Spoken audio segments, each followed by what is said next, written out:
It's raining so badly that it might get like flooded completely and we might not even reach back home. It's torrential weather. You don't say it's raining badly. It's raining terribly. You have a bad English. No, I went to like government school now. I don't know about you and all your fancy education and all, but I can't help it now. I know what I know. It is raining badly. It is raining very badly outside. వీడియోలో Anushka Sharma it's raining badly అన్నప్పుడు రణబీర్ కపూర్ అది wrong, you have a bad English అన్నారు. ఎందుకు అలా అన్నారు? It's raining very badly అనేది use చేయకూడదు.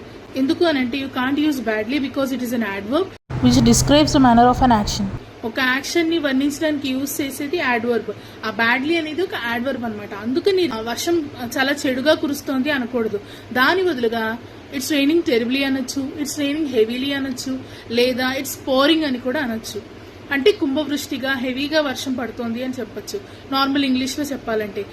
దాని బదులు Ranbir Kapoor you can say it as a torrential weather అని అనడం జరిగింది. టొరెన్షియల్ వెదర్ అనే పదానికి అర్థం continuous and rapid floods or rainfall అనమాట.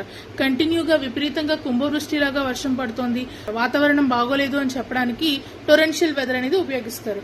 సో ఈ వీడియోలో మీరు కొత్త విషయం నేర్చుకున్నారనుకుంటే please like, share and subscribe. Learn with మీ Prathyusha. Do not forget to click the bell icon. And also channel playlist లో learn through movies or entertainment అనే ప్లేలిస్ట్ ఉంటుంది.